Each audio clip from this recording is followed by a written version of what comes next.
Profesor Wang adalah guru ahli Chiamsi Puapui Mimpi. Nah, dia sudah membantu mengatasi banyak masalah. Yuk kita ikuti salah satu ceritanya. Dua perempuan berusia sekitar 30-an datang ke kuil Cheng Huang Ye mencariku. Salah satunya sebut saja calon pengantin, ingin meminta petunjuk tentang hubungannya dengan sang kekasih. Di sebelahnya duduk sahabat yang akan menjadi pendamping pengantin di hari pernikahan nanti.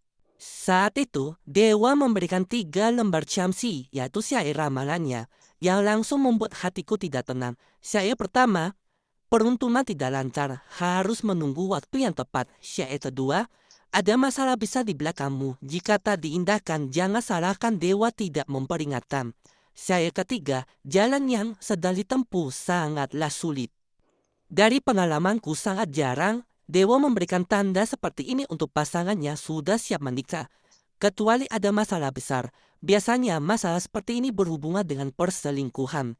Tapi setelah aku bertanya langsung kepada dewa dengan puapui, jawabannya tidak ada selingkuh. Tidak ada tanggal yang salah, tidak ada benturan ciong upacara. Tidak ada masalah ranjang pengantin. Akhirnya, saya bertanya lagi, masalahnya dari pihak laki-laki atau perempuan? Nah, jawaban dari dewa adalah pihak perempuan. Lalu, saya bertanya lagi, apakah dari pendamping pengantin wanita? Jawaban dewa, iya. Bahkan diberi 3 kali simpoi tanda pasti. Pendamping pengantin itu sampai bertanya padaku, apa aku pembawa sial? Saya pun memeriksa tanggal lahirnya dan mencocokkan dengan hari pernikahan. Hasilnya, tidak ada benturan sama sekali.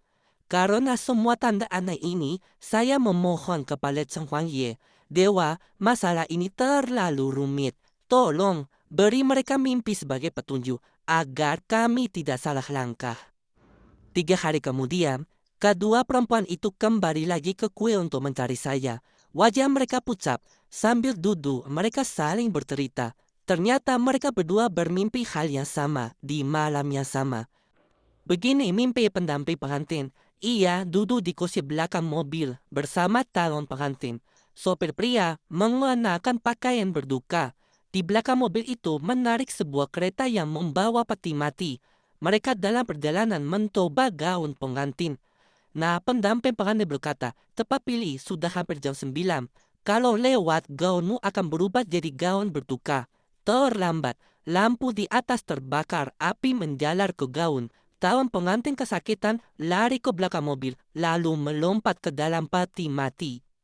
Nah, kalau mimpi calon pengantin itu seperti ini. Ia berada di toko gaun pengantin bersama pendampingnya. Katanya, ayo cepat, jam 9, aku masih mau bagi undangan. Tiba-tiba saja, ada yang menyalakan petasan. Lalu api membakar pendamping. Nah, pendamping pengantin itu kesakitan, lari ke mobil, duduk di belakang, lalu meninggal dengan tubuh hangus, menggigit lilin putih. Lalu, setelah saya mendengar cerita mimpi mereka, saya menganalisa keduanya mimpi toko gaun pengantin, jelas berkaitan dengan pernikahan. Ada unsur api dan kebakaran. Lalu ada angka jam 9 yang muncul di kedua mimpi. Ada lagi, ada mobil pendamping pengantin di dalam mimpi itu. Saya bertanya kepada pendamping pengantin itu, apa sih isi mobilmu? Nah, pendamping pengantin itu menjawab, mama saya kirim patung dewa kecil dari Thailand. Saya pajang di mobil. Lalu saya bertanya kepada Cheng Huang Ye, apakah patung itu sudah terisi roh jahat dan mempunyai kaitan besar dengan masalah ini? Cheng Huang Ye memberi 3 kali simpoi, artinya iya. Sebenarnya mama dari pendamping pengantin itu juga seorang yang rajin sembahyang. Hanya saja di masalah ini dia merasa ini adalah takhayul. Jadi Cheng Huang Ye dan saya tidak bisa memaksa untuk mengurus patung kecil itu. Jadi pesan dari Cheng Huang Ye adalah, ingat ya, 3 hari sebelum hari H, mobil itu jangan digunakan terutama jika sudah lewat jam 9 malam. Malam menjelang hari H, waktu berjalan. Malam sebelum pernikahan, para sahabat mengadakan pesta melepas lajang. Calon pengantin dan pendampingnya lupa pesan dewa. Mereka mengendarai mobil dari Taitung ke Tainan. Lalu di saat perjalanan pulang dari Tainan sekitar jam 11 malam, mobil itu mengalami kecelakaan hebat, terbakar. Keduanya meninggal di tempat dan kejadian ini juga diberitakan di koran dan berita. Beberapa hari kemudian, kakak calon pengantin datang ke kuil untuk memintaku membantu proses kremasi. Ketika kulihat fotonya, saya merasa pernah lihat.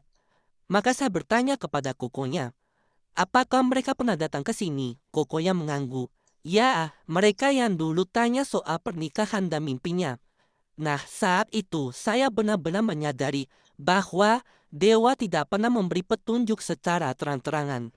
Tugas manusia adalah berusaha, namun pada akhirnya takdir dan karmalah yang menentukan.